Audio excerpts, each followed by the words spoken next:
સમાચાર વડોદરાથી મળી રહ્યા છે, જ્યાં હાથીખાના એપીએમમાં તસ્કરોએ આતંક મચાવ્યો। એક સાથે 10 થી વધુ દુકાનોના તાળા તૂટ્યા। ઘટનાને પગલે માર્કેટમાં વેપારીઓના ટોળેટોળા ઉમટી પડ્યા। કુંભારવાડા પોલીસ હદ વિસ્તારમાં આ ઘટના બની। પોલીસના ઉચ્ચ અધિકારીઓ ઘટના સ્થળ પર દોડી આવ્યા। સીસીટીવીમાં 3 ચોર ચોરી કરતા કેદ થયા। સીસીટીવીના આધારે પોલીસે તપાસનો ધમધમાટ શરૂ કર્યો।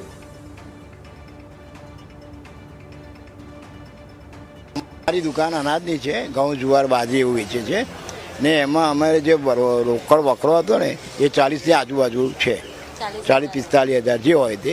કાલે ચોપડા જોઈએ તો ખ્યાલ આવે કેટલા બિલ બન્યા છે, શું છે તે। અને 11 થી 12 જણની દુકાનના તાળા તૂટ્યા છે। હમણાં પોલીસ આવીને ગઈ, પેટ્રોલિંગ પોલીસનું નથી થતું, સિક્યુરિટી આગળ દરવાજા કને આગળના મેઇન ગેટ પણ બેસે છે, મેઇન ને એ બી નંબરનો ગેટ, અને આ બાજુથી ઘૂસ્યા એવું કહે છે। તુલસીવાડી બની હતી એવું સીસીટીવી કેમેરામાં 3 જણ બતાવે છે, 3 જણનો એ બતાવે છે, પણ હજુ કંઈ પત્તો લાગવાનો નથી લાગતો। ના, આવું કશું પહેલી નહીં થયું। પહેલાં આ મારી લાઈફમાં પહેલી વાર આવું બન્યું છે, 11-12 જણનું, નહીં તો મારા ધ્યાનમાં પહેલી વાર આવું બન્યું છે। હાથીખાનામાં ટોટલ અત્યાર સુધી 12 થી 13 દુકાનોના તાળા તૂટ્યા છે। એમાં આપણી બી દુકાન હતી। એમાં આપણી દુકાનમાં માલ સામાનને કોઈ નુકસાન નથી, પણ 18,000 રૂપિયા જે કેશ હતી એ ચોરો લઈને ફર્યા છે, અને કોઈ નુકસાન નહીં। એમને પૈસાના ડ્રોવરોને ટાર્ગેટ બનાવ્યા છે। જે કેશ હતી 17-18,000 રૂપિયા એ લોકો લઈને રવાના થયા છે। પેટ્રોલિંગ નહીં, સિક્યુરિટીવાળા અહીંયા 10 થી 12 જણા રાતે ફરે છે। આટલી મોટી હાથીખાનાના ઇતિહાસમાં કદાચ પહેલી વાર ચોરી થઈ હશે। અત્યાર સુધી કોઈ આવો અણબનાવ બન્યો નથી।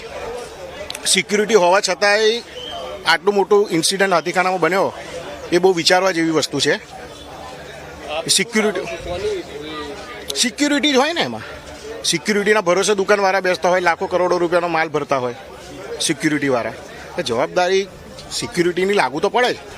અને આટલી 1-2 દુકાન હોય તો બરાબર છે, પણ 12 થી 13 દુકાનો તૂટે એ બહુ મોટી વસ્તુ છે।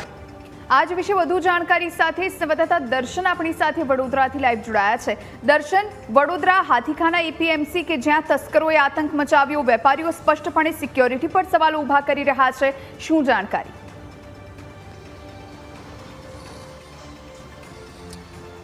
જુહી, ગઈકાલે મોડી રાત્રે જે હાથીખાના માર્કેટ છે કે જે મધ્ય ગુજરાતનું સૌથી મોટું માર્કેટ કહેવાય છે, ત્યાં તસ્કરોએ જે હાથ ફેરો છે તે કર્યો છે, અને 10 થી વધુ જે દુકાનો છે તેમાં તાળા તોડી અને જે રોકડ રકમ હતી તે તેમના દ્વારા લઈ જવામાં આવી છે।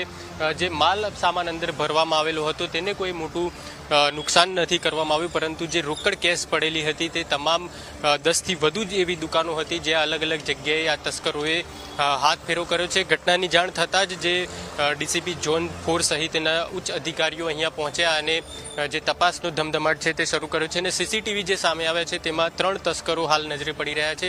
અલગ અલગ દુકાનોમાંથી જે રોકડ કેશ હતી તે લઈ જવામાં આવી છે, જેમાં કેટલીક દુકાનોમાં 15 થી 20 હજાર કેશ હતી, તો કેટલીક દુકાનમાં લાખોમાં કેશ હતી તેવું જે દુકાનદારો છે તે અલગ અલગ કહી રહ્યા છે। પરંતુ હાલ પોલીસ દ્વારા જે આ તમામ ઘટના સર્જાઈ છે તેને લઈને તપાસનો ધમધમાટ જે છે તે શરૂ કરવામાં આવ્યો છે। ક્રાઇમ બ્રાન્ચની ટીમો પણ આ મામલે હાલ કામે લાગી છે, પરંતુ મહત્વની વાત એ પણ છે કે હજુ પરમ દિવસે જ આ જ વિસ્તારમાં એટલે કે કુંભારવાડા પોલીસ મથક હદ વિસ્તારમાં એક ફાયરિંગની ઘટના બને છે, અને હવે તેના 3જા જ દિવસે અહીંયા 10 થી વધુ દુકાનોમાં આ ચોરીની ઘટના બને છે, અને એક સાથે 10 થી વધુ દુકાનોમાં આ જે ઘટના છે તે બની છે। એટલે કે પોલીસનું પેટ્રોલિંગ હોય કે પછી જે આવા તત્વો હોય તેમના પર એક નજર રાખવાનું કામ હોય છે પોલીસનું, પરંતુ ક્યાંક તે નજર રાખવામાં પણ પોલીસ નિષ્ફળ નીવડી હોય તેવું લાગી રહ્યું છે। અને જે વેપારીઓ છે અહીંના તેઓ એવું પણ કહી રહ્યા છે કે હાથીખાના માર્કેટમાં ઇતિહાસમાં કદાચ પહેલીવાર આવું બન્યું હશે કે એક સાથે 12 થી 13 જેટલી દુકાનોમાં તસ્કરોએ હાથ ફેરો કર્યો છે, અને બીજી તરફ અહીંયા સિક્યુરિટી પણ એટલી જ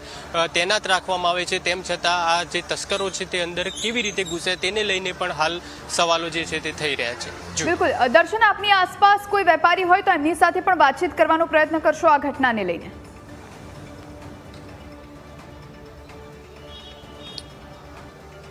બિલકુલ જુહી, જે વેપારીઓ છે તેમની સાથે પણ વાત કરવાનો પ્રયાસ કરીશું અને જાણીશું કે કેવા પ્રકારની જે ઘટના છે તે બની છે।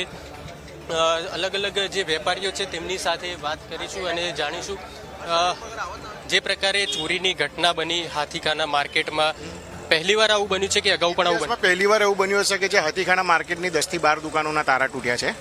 બધાની અમુક અને ટાર્ગેટ ડાયરેક્ટ કાઉન્ટરને જ બનાવ્યું છે, બીજું કોઈ માલ સામાનને નુકસાન પહોંચાડ્યું નથી એમને. અંદાજિત કેટલી દુકાનોને ટાર્ગેટ બનાવે અને કેટલી કેશ જે રોકડ રકમ હશે તેના પર હાથ ફેરવા તસ્કરોએ કર્યો?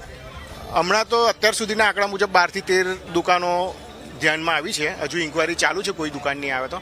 અને રકમની વાત કરીએ તો કોઈને 2.5 લાખ રૂપિયા, 3 લાખ રૂપિયા, 50,000 એવી અમાઉન્ટ થઈને લગભગ અત્યાર સુધી 8 થી 10 લાખ સુધી તો સંભળાય છે, પણ પછી આંકડો સાંજ સુધી પરફેક્ટ તમને મળે એવી ધારણા છે. કુલ કેટલી સિક્યુરિટી અહીંયા તહેનાત રહેતી હોય છે? સીસીટીવી કેમેરા સહિતની જે સુરક્ષા વ્યવસ્થા કેવા પ્રકારની અહીંયા છે? અહીં હાથીખાનાની સિક્યુરિટીમાં મોટો પ્રશ્નાર્થ આવે છે, કારણ કે સિક્યુરિટી રાત સુધી 10 થી 12 સિક્યુરિટી ઓલરેડી પેટ્રોલિંગમાં હોય છે હાથીખાનાની, અને એ સિક્યુરિટી હોવા છતાં જો 10 થી 12 દુકાનોના તાળા તૂટે બહુ મોટો પ્રશ્નાર્થ છે હાથીખાના માર્કેટ માટે અને તેના ભવિષ્ય માટે.